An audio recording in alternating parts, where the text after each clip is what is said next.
Bonjour à tous, Michel Sparvasseur pour le Cercle Vert à Trois Angles. Nous recevons aujourd'hui notre sociologue Mélisse Marinsky pour nous parler des stéréotypes et des discriminations.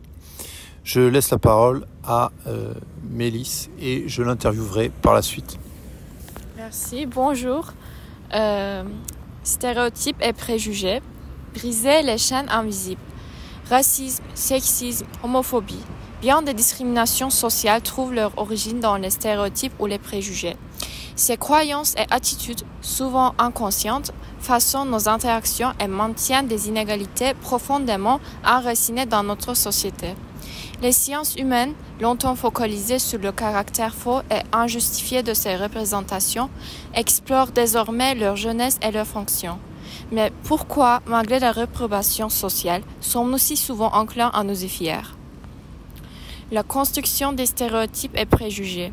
Les stéréotypes et préjugés naissent de notre besoin humain de catégoriser et simplifier une réalité complexe.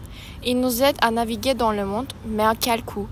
Pourquoi percevons-nous les différences comme beaucoup plus importantes qu'elles ne le sont en réalité ? Et pourquoi exagérons-nous les similitudes au sein des groupes ? La psychologie sociale montre que ces mécanismes sont souvent des raccourcis cognitifs, mais ils peuvent mener à des jugements erronés et injustes. Les hommes et la femme, une capacité égale. Les préjugés de genre. Pensez-vous que les hommes et la femme puissent accomplir les mêmes tâches, que ce soit au travail ou à la maison ? Traditionnellement, certaines tâches ont été assignées aux hommes et d'autres aux femmes, créant des inégalités de genre persistantes. Pourtant, de nombreux exemples contemporains démontrent que les capacités ne sont pas déterminées par le genre. Pourquoi alors ces stéréotypes persistent-ils ? La femme peut exceller dans des métiers traditionnellement masculins et vice-versa. La clé est de déconstruire ces barrières et d'encourager une égalité véritable. Les jouets et les couleurs, des rôles de genre prédéfinis. Les filles devraient-elles jouer avec des poupées, aimer le rose, le maquillage et être féminines, tandis que les garçons devraient jouer avec des autos, aimer le bleu, pratiquer un sport et être masculins? Cette vision traditionnelle des rôles de genre est de plus en plus contestée. En Suède, par exemple, des écoles maternelles neutres en genre permettent aux enfants de choisir librement leurs jouets et activités, sans pression sociale. Pourquoi alors, dans de nombreuses cultures, ces stéréotypes perdurent-ils ? Laisser les enfants explorer leurs intérêts sans contrainte de genre pourrait mener à une société plus ouverte et plus égalitaire. Le slut-shaming contemporain, un nouveau sexisme. Un aspect moderne de sexisme est le slut-shaming, où les femmes sont jugées et dévalorisées pour leur comportement sexuel supposé ou réel. Ce phénomène est amplifié par les réseaux sociaux où les jeunes femmes peuvent être harcelées par des raisons allant de leur choix vestimentaire à leur vie amoureuse. Pourquoi la société continue-t-elle de surveiller et de contrôler la sexualité féminine de manière aussi stricte ? Le slut-shaming renforce des normes de genre toxiques et empêche les femmes de s'exprimer librement et de vivre leur vie sans crainte de jugement. Les préjugés esthétiques, un danger invisible. Les préjugés basés sur l'apparence physique ou bien lookisme peuvent avoir des conséquences profondes. Les personnes jugées moins attirantes peuvent être discriminées en matière d'emploi, de salaire ou bien des relations sociales. Une étude de l'Université de Chicago a montré que les personnes considérées comme plus attirantes gagnent en moyenne 12% de plus que leurs homologues jugées moins attirantes. Cette discrimination insidieuse renforce les inégalités et l'injustice sociale. Comment pouvons-nous surmonter ces jugements superficiels et créer une société où l'apparence physique ne dicte pas le destin ? La glottophobie, une forme subtile de discrimination. La glottophobie ou discrimination linguistique est un autre exemple de préjugé social. En 2018, un homme politique français a été critiqué pour avoir moqué l'accent méridional d'un journaliste, illustrant comment les accents peuvent être source de discrimination. Pourquoi valorisons-nous certains accents tout en dévalorisant d'autres ? La diversité linguistique enrichit notre culture et notre société. Nous devons apprendre à apprécier cette diversité et combattre les préjugés qui y sont associés. Agisme, un préjugé intergénérationnel. L'agisme ou discrimination basée sur l'âge affecte aussi bien les jeunes que les personnes âgées. Les jeunes sont souvent perçus comme inexpérimentés ou bien immatures, tandis que les personnes âgées sont vues comme dépassées ou incapables de s'adapter aux nouvelles technologies. Cette forme de discrimination réduit les opportunités pour deux groupes et perpétue des stéréotypes nuisibles. Pourquoi ne valorisons-nous pas l'expérience des aînés tout en reconnaissant le potentiel des jeunes? Une approche plus inclusive favoriserait un meilleur partage de connaissances et plus de cohésion sociale. Le préjugé de classe, une barrière sociale injuste. Les attitudes négatives et les stéréotypes envers les personnes de différentes classes sociales ou préjugés de classe créent des divisions profondes dans la société. Les individus de classe populaire peuvent être perçus comme moins éduqués ou moins ambitieux, tandis que ceux de classe supérieure peuvent être considérés comme arrogants ou déconnectés des réalités quotidiennes. Comment pouvons-nous surmonter ces divisions et créer une société où chacun serait jugé sur ses mérites et non sur son statut économique? Est-il possible d'échapper à l'emprise de représentations culturelles aussi fortement établies? Comment s'y prendre? La réponse réside dans l'éducation, la sensibilisation et la remise en question constante de nos propres préjugés. Exprimer des stéréotypes ne signifie pas nécessairement y adhérer, mais il est crucial de reconnaître leur présence et de s'efforcer de les déconstruire. Nous devons nous demander pourquoi nous nous accrochons si fermement à ces stéréotypes et préjugés. Est-ce par confort, par peur de l'inconnu ou par simple habitude? Il est temps de briser ces chaînes invisibles et de créer une société où chacun est jugé non pas sur des caractéristiques superficielles, mais sur ses compétences, ses valeurs et ses actions. Réfléchissons à ces questions et engageons-nous à construire un avenir plus juste et équitable. Merci. Oui, merci Mélisse pour ce brillant exposé. Justement, est-ce que vous avez des préconisations un peu concrètes en matière de lutte contre ces discriminations et ces stéréotypes? Qu'est-ce qu'on peut faire concrètement? Vous avez parlé d'éducation, mais quelles sont à votre avis les bases, les fondements sur lesquels il faudrait s'attaquer pour essayer de défaire un peu ces mécanismes mentaux toxiques? En fait, c'est un problème très actuel aujourd'hui dans le domaine de l'éducation. C'est vraiment facile de afficher ou bien faire une représentation très occidentale ou bien très kémaliste. Vraiment très français ou bien francophone, dans notre école aussi. Mais à l'intérieur, ça pourrait être difficile de travailler de la même manière parce que on sait très bien que ce n'est qu'un masque qu'on prend. Et il faut agir, il faut faire quelque chose, il faut, comme j'ai dit, c'est l'éducation et la sensibilisation des gens qu'on doit faire pour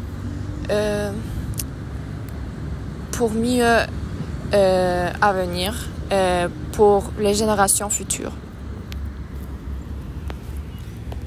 En particulier, la première partie de l'exposé était consacrée aux injustices subies par les femmes, d'une part vis-à-vis des hommes dans l'absolu, c'est-à-dire dans tous les domaines de la vie, des rôles sont assignés aux hommes et aux femmes, et souvent les rôles qui sont assignés aux femmes sont plus dégradants, sont plus humiliants et demandent plus de travail et plus de responsabilités aux femmes. Et par ailleurs, effectivement, il y a plus d'indulgence, vous l'avez dit, par rapport à la sexualité pour les hommes que pour les femmes. Donc, sur cet aspect-là, à votre avis, qu'est-ce que peuvent faire les femmes, d'une part, premièrement, puisque ce sont les femmes qui sont victimes, donc qu'est-ce que les femmes victimes peuvent faire pour lutter contre ça, et nous, les hommes, qu'est-ce que nous pouvons faire pour essayer d'arrêter cette situation? Pour le côté des femmes, il n'y en a rien à faire. C'est eux qui doivent changer.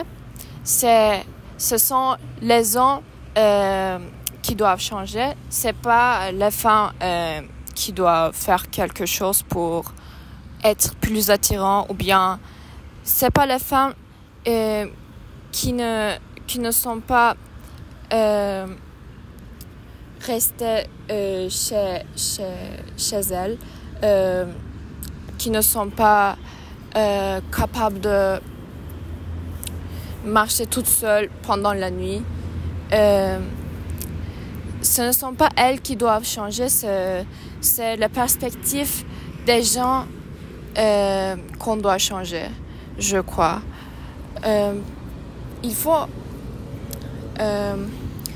Il est temps de rompre avec les normes stéréotypées. Il faut, comme j'ai dit, il faut briser les chaînes. Il faut faire plus attention pour un avenir plus moderne, plus égalitaire entre les femmes et les hommes. Ce ne sont pas elles qui doivent changer, ce sont eux qui doivent changer. Et donc changer, ça veut dire quoi? Concrètement, un comportement d'homme adéquat, adapté, approprié, ce serait quoi? Quel exemple de comportement, si on devait donner, disons, 3 conseils aux hommes dans leur comportement, quelles sont les choses impératives que on peut demander aux hommes? Premièrement, il ne peut pas juger par rapport à l'apparence physique d'une femme. C'est vraiment injuste de juger quelqu'un sur son apparence physique, parce que ce qui est important, c'est à l'intérieur de nous. Donc, vraiment, on est tous des êtres humains et on doit respecter à tout le monde. Ça ne dépend pas de l'apparence physique. Deuxièmement, la femme, elles sont toujours un peur à l'intérieur. Comme je suis une femme, quand je sors pendant la nuit, j'ai peur moi aussi, mais pourquoi les hommes ne fait pas peur? On pourrait changer ces choses-là, peut-être. Ou bien, tu es une femme, tu ne peux pas faire ce domaine. Il faut un peu briser ces stéréotypes, parce que les femmes aussi peuvent faire, elles sont capables de faire toutes les choses que les hommes font. Car qu'est-ce qu'il y a la différence? On a beaucoup de chance qu'on est une femme. On est fiers d'être une femme. Voilà. Merci. Ça, c'était le premier aspect sur les discriminations faites aux femmes. Maintenant, tu as parlé d'autres types de discrimination. Est-ce que tu peux, pour les différentes problématiques, proposer comme ça des solutions? Je me souviens notamment vis-à-vis de l'âge, de l'agisme. Je me souviens peut-être de la grossophobie, de l'esthétique, des discriminations faites sur base du physique, de l'apparence physique, de la beauté entre guillemets. Mis à part l'éducation, la formation, la propagande intellectuelle, concrètement, quelles actions on pourrait proposer, quels conseils on pourrait donner? Premièrement, l'apparence physique ne précise pas notre personnalité. Et ce qui est important, c'est notre intelligence, nos pensées. Ce qui est important, c'est à l'intérieur de nous. Et par rapport au l'agisme, on a tout le temps des préjugés comme ça. Oh, il est vieux, il ne sait pas utiliser les outils technologiques, ou bien oh, elle est jeune, elle est immature, elle ne peut pas écrire des poèmes, elle n'est pas capable. Ou bien t'es jeune, tu ne peux pas comprendre, tu n'es pas adulte comme ça. Mais c'est vraiment un mensonge. Tout le monde est capable de faire agir quelque chose. Par exemple, mon grand-père, il sait très bien utiliser les outils technologiques et il a vraiment, dans une ancienne génération, il a 83 ans. Donc, par rapport à l'âge, ça ne précise pas quelque chose d'important, je crois. Ce qu'on doit faire attention, c'est pas l'âge, c'est pas l'apparence physique, c'est vraiment notre mentalité, nos pensées à l'intérieur de nous.